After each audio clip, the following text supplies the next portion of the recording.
must be maintained back to open the airways. Okay, just to show you what that looks like. When we lie on the back and we're unconscious, the tongue flops back, this white thing. It blocks off the canal for air to go into the lungs.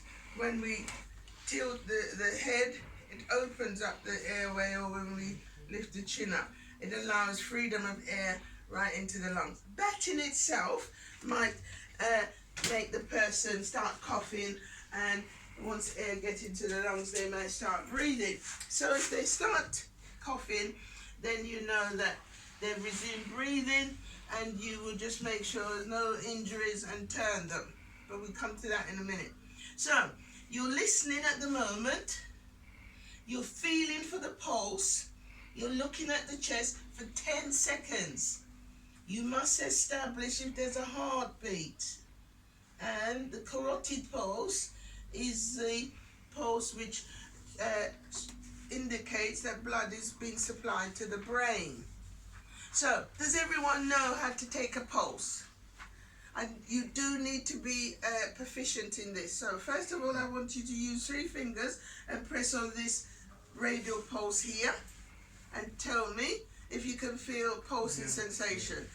Right, once you establish that, feel for your jawbone and press your fingers in at both sides and tell me which side you feel the strongest pulse. That same sensation. Lean back.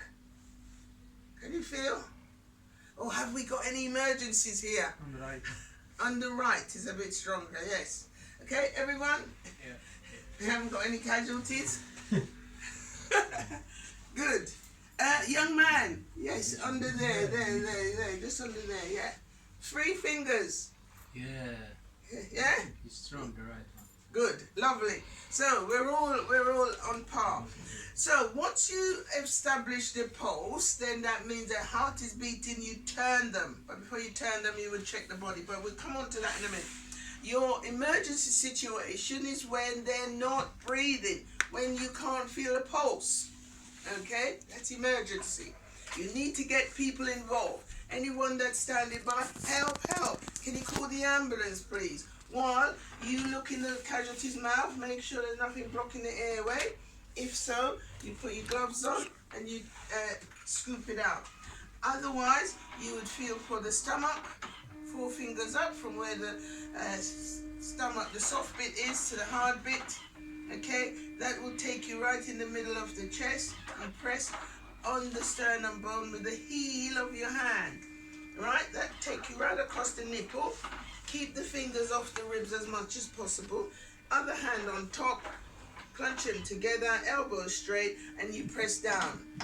It says about 5 to 6 centimeters deep, but you can't measure. So, about where the click is, where you hear the click. Now, if it's a big person, you will need to give them more strength on your pressing down for 30 compressions.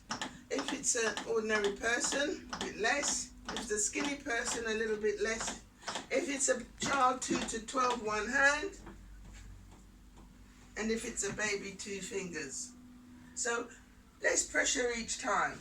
Babies and children, their heart is beats quicker, so you need to do that at least twice as fast as an adult.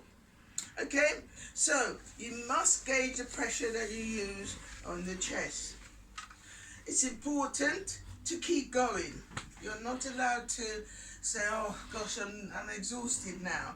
If you're tired, you need to get a colleague to go on the other side and they can do the compressions. You can wait and do the blowing of the air into the lungs. So, obviously, you are required to give 2 great big puffs.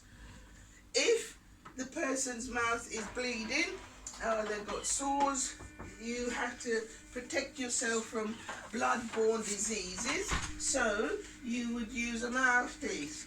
You must make sure that there are mouth shields in your first aid boxes, because they don't always come as standard. So you may have to order some and make sure they're there. Obviously there's different types, but you would match it up with the face, and you would put it across the mouth, match up the eyes, the nose and the mouth. Seal it. Keep the head back always. If you just breathe without tilting the head back, air will not go into the lungs and you'll be wasting your breath. So tilt, clench the nose, take a deep breath for yourself, and then expel it into the lungs. So deep breath.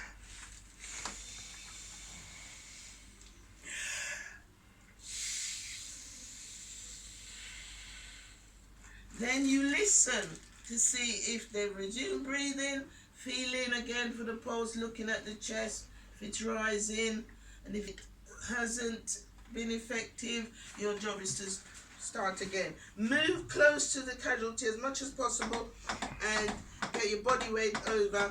It will take less pressure on your back. If it's a big person, a bit more pressure. And you need to count.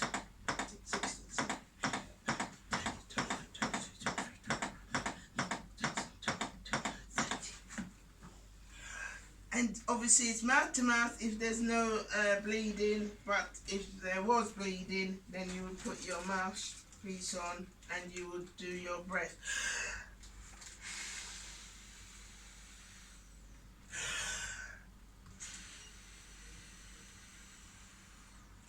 Listen again.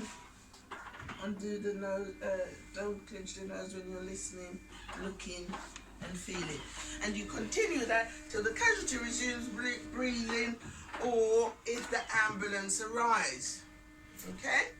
What about if you do several times and it don't work? Is there any time you stop? Or you No, just carry on only you carry on until the ambulance comes. If you get tired, you ask someone to assist you by pressing on the chest. Just show them how to press. Not on the edge of this sternum bone because you'll break that. It must be in the middle. So if you put your fingers to the edge where the bone is, 4 fingers up, that should give you the correct spot. Okay? And so if you're exhausted, but if you stop, you're declaring that the person is dead. And we're not allowed to make that judgment. Even if you think they are, you've got to carry on until the ambulance arrives. Not even the ambulance will say they're dead. They'll still connect them up to the defib and they'll wait till they get to the hospital for the doctor to do that. Now, if your company has what we call a defibrillator, you need to use that because it says these are 70% more accurate in getting the heart going than the manual. Manual is about 30%, defib 70%. Now, your defib will always be on charge, and some defibs, they will tell you that you must put the pads on first and then put the machine on. Some, you put the machine on first and then it directs you how to put the pads on. This one, you had to put the pads on first and then start the machine. So, let's get untwisted. Right, so it shows you diagram of how to put it on. The arrow tells you on the right hand side, you place it above the nipple. Make sure it's on a flat surface. Don't allow any bridges. Okay, the second one on the left hand side under the nipples, and again it must be on a flat surface. Now if at all it's a man and they have extra hairs, you are required to shave it, shave the hairs. You need to tell the person, hello, I need to shave your hairs to put this on your skin. Just a quick shave, okay? If it's a lady, you may need to cut the bra. You need to tell them as well whether they respond or not. And especially men to women, you need to speak aloud so that other people can hear you, and if there's any problem later that, you know, the man was doing things that it shouldn't, at least everyone could hear you said, I need to cut this bra to get the pads next to your skin. So you need to be clear. what you're doing and explain as you go along. Okay, the pads, once you put them on, you would put the machine on and it would direct you accordingly. Heart rhythm. Do not touch the patient. So you keep people away. Shock advised. Can come back again. Charging. No one. Stay clear of patient. Deliver shock now. Press the orange button now. Shock delivered. It would then send the electric shock. That in itself might make the person start coughing, in which case once they start coughing you know they've resumed breathing.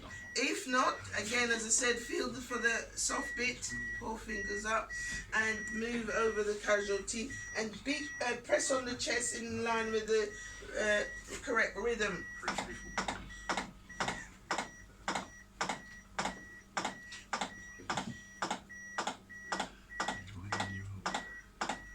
And you continue until it says stop and breathe.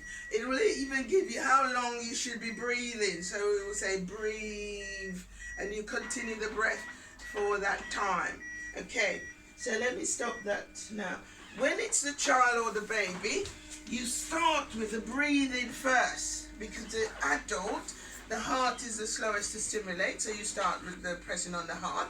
With the child and the baby, child 2 to 12 years old, baby's under 2, you would have the baby on your lap and you would start to with the breathing first. So a mother might say to you, my baby's not breathing. It's your job to check. You don't accept the fact that she says it's not breathing, so you tell them, okay, my name is Joan Manning. I'm the first aid. I'm just going to check if your child's breathing or your baby's breathing. You're looking, feeling, listening. No, you're right, baby's not breathing. Can you call the ambulance? Breathe. Then you start with blowing in the mouth first. Now, baby's mouth and nose is quite close to each other, so you can just cover both at the same time. So, 5 breaths first with child and babies. So, 5 quick breaths, okay? But you would cover. I just don't want my lipstick all over the baby. So 5 quick breaths. Then you would use 2 fingers for the baby. So again, you would feel for the stomach, move up, and 2 fingers quite fast and deep. Okay? Or the child would be on the floor and it would be 1 hand. Alright? So, continue to count. 29, 20, 28, 29, 30. Then back now to 2 breaths. So only the first breath is 5 times, covering both the mouth and the nose. Okay, now it's 2. And then continue pressing down. Okay, listen again. See if they've resumed breathing, or if you can see the chest rising, and if they have, it's recovery position. So I need to see you all do this resuscitation. Then you all are going to turn each other in the recovery position, and